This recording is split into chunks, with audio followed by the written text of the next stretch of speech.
ترنگے کی بلندی کو جھکا سکتا نہیں کوئی، امان اللہ ہمیں دشمن مٹا سکتا۔ کیا خوب ہیں نظارے 26 جنوری کے، کیا خوب ہیں نظارے 26 جنوری کے، کیا خوب لگ رہے ہیں منظر یہ عاشقی کے۔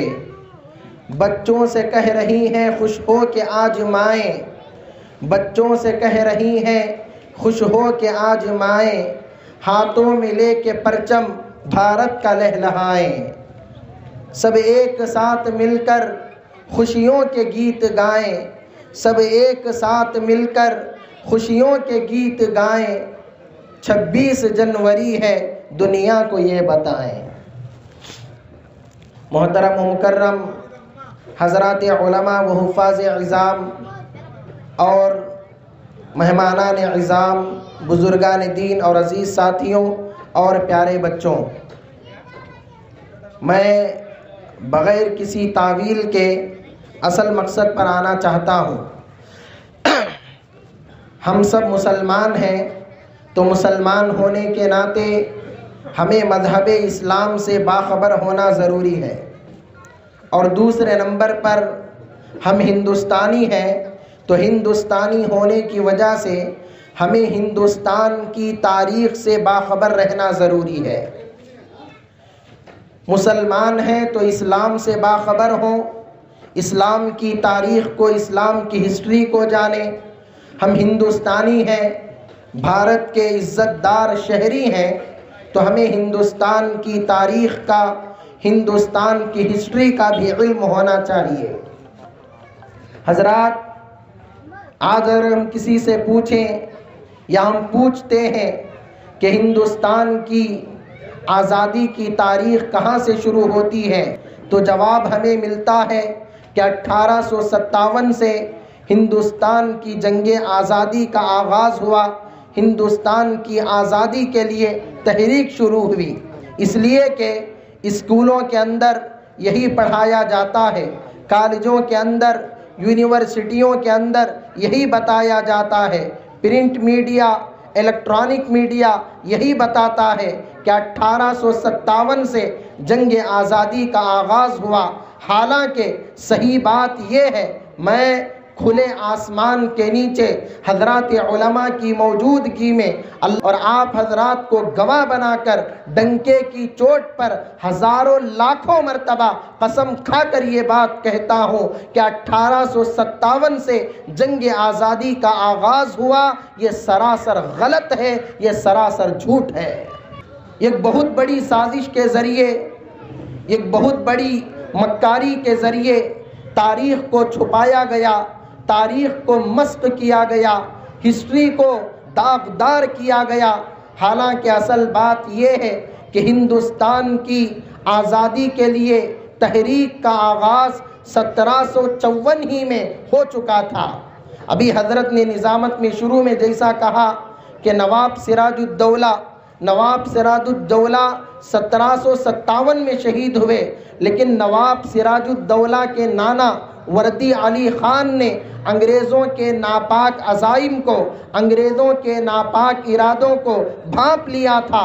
1754 میں 1750 پر 4 میں سب سے پہلی جنگ نواب سراج الدولہ کے نانا نے انگریزوں سے لڑی، جس میں وردی علی خان کی جیت ہوئی، انگریزوں کی ہار ہوئی۔ تو انگریز اس کا انتقام لینے کے لیے، اس کا بدلہ لینے کے لیے نواب سراج الدولہ کے ساتھ 1757 میں جنگ لڑی، جس میں میر جعفر کی غداری کی وجہ سے، اپنے درباریوں کی غداری اور بے وفائی کی وجہ سے نواب سراج الدولہ ہار گئے۔ لیکن اس کے بعد ایک لمبا سلسلہ چلتا رہا، میں تاریخ میں گھسنا نہیں چاہتا۔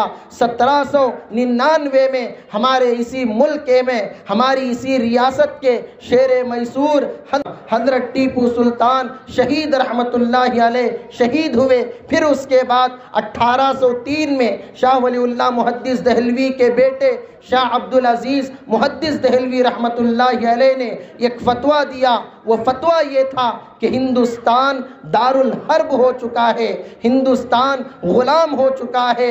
اب ہندوستان کے ہر مسلمان کے اوپر جس طرح نماز پڑھنا فرض ہے، روزہ رکھنا فرض ہے، ٹھیک اسی طرح انگریز سے لڑنا، انگریز کو بھگانا بھی فرض ہے۔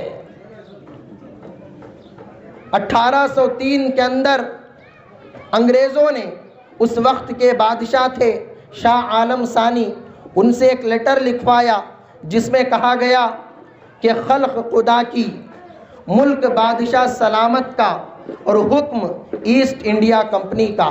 خلق خدا کی، ملک بادشاہ سلامت کا اور حکم ایسٹ انڈیا کمپنی کا۔ اس حکم کے بعد شاہ عبدالعزیز محدث دہلوی نے فتویٰ دیا کہ ہندوستان میں جہاد فرض ہو چکا ہے۔ پھر یہاں سے تاریخ چلی، پھر 1830 پر 1 میں حضرت سید اسماعیل شہید دہلوی اور دیگر رفقا بالا کوٹ کی پہاڑیوں میں شہید ہو گئے۔ آتے آتے 1857 آیا۔ میرے دوستوں، 1857 صرف کیوں بتایا جاتا ہے؟ اس سے پہلے کی 100 سالہ تاریخ کو مسخ کر دیا جاتا ہے، اس سے پہلے کی 100 سالہ تاریخ کو داغدار کر دیا جاتا ہے۔ میں بتاؤں اس کی واحد وجہ کیا ہے؟ اس کی واحد وجہ یہ ہے کہ 1857 سے پہلے جو 100 سال ہیں، ان 100 سالوں میں صرف اور صرف مسلمانوں نے جنگ لڑی ہے۔ ان 100 سالوں کے اندر صرف اور صرف علماء نے جنگ لڑی ہے۔ ان 100 سالوں کے اندر صرف اور صرف مسلمانوں کا خون بہا ہے، جس کی وجہ سے اس تاریخ کو مسخ کیا گیا۔ 1857 سے ہمارے غیر مسلم بھائی بھی جنگ کے اندر شریک ہوئے، ورنہ اس 100 سالہ تاریخ کے اندر ایک ہمارا غیر مسلم بھائی، ایک ہمارا ہندو بھائی بھی ہمارے ساتھ نہیں تھا۔ میں کسی پر تنقید نہیں کر رہا ہوں، میں کسی کی تردید نہیں کر رہا ہوں، میں کسی کو برا بھلا نہیں بول رہا ہوں۔ جو تاریخ ہے، جو حقیقت ہے، میں وہ آپ کے سامنے بتا رہا ہوں۔ پھر 1857 سے سلسلہ چلا۔ 1947 میں بڑی قربانیوں کے بعد، بڑی محنتوں کے بعد، بڑی کوششوں کے بعد یہ ملک آزاد ہوا۔ میں بارہا یہ بات کہا کرتا ہوں، صرف مسلمانوں کا اگر لے لیا جائے، اس ملک کی آزادی کے لیے 10 لاکھ مسلمان بچے گاجر مولی کی طرح کاٹے گئے ہیں۔ اس ملک کی آزادی کے لیے 90 لاکھ مسلمان شہید ہوئے ہیں۔ اس ملک کی آزادی کے لیے 57,000 علماء و صلحاء کو پھانسی کے پھندوں پر لٹکایا گیا ہے۔ اس ملک کی آزادی کے لیے سینکڑوں علماء کو جلتے ہوئے تیل کے اندر ڈال کر بھون دیا گیا ہے۔ اس ملک کی آزادی کے لیے ہماری نوجوان لڑکیوں کی عزت و آبرو کا سودا کر کے، ان کا منہ کالا کر کے ان کو موت کے گھاٹ اتار دیا گیا ہے۔ اس ملک کی آزادی کے لیے 80,000 مدرسوں کو گرایا گیا ہے۔ اس ملک کی آزادی کے لیے قرآن پاک کے 3 لاکھ نسخے جلا کر خاکستر کیے گئے ہیں۔ اس ملک کی آزادی کے لیے کئی علماء کو سور کی کھالوں میں ڈال کر اسے بند کر کے آگ کے حوالے کیا گیا ہے۔ آج ہماری اس تاریخ کو مسخ کیا جا رہا ہے، آج ہماری اس تاریخ کو ختم کیا جا رہا ہے، آج ہماری اس تاریخ کو داغدار کیا جا رہا ہے۔ میں حضرات علماء کی موجودگی میں وقت کے ظالموں سے، وقت کے دشمنوں سے، وقت کے دجالوں سے، وقت کے شدادوں سے، وقت کے نمرودوں سے، وقت کے فرعونوں سے کھل کر یہ بات کہتا ہوں، تم ایڑی چوٹی کا زور لگا لو ہماری تاریخ ختم کرنے کے لیے، تم پوری طاقت لگا لو ہماری ہسٹری ختم کرنے کے لیے۔ انشاءاللہ تم ختم ہو سکتے ہو، ہماری تاریخ ختم نہیں ہو سکتی۔ حضرات، 1947 میں ہندوستان آزاد ہوا۔ اب 29 اگست کو 1947 میں 29 اگست کو ایک کمیٹی بنائی گئی ڈاکٹر بھیم راؤ امبیڈکر صاحب کی صدارت میں۔ ایک روایت کے مطابق 299 آدمی اس کمیٹی میں تھے، اور ان سارے حضرات نے مل کر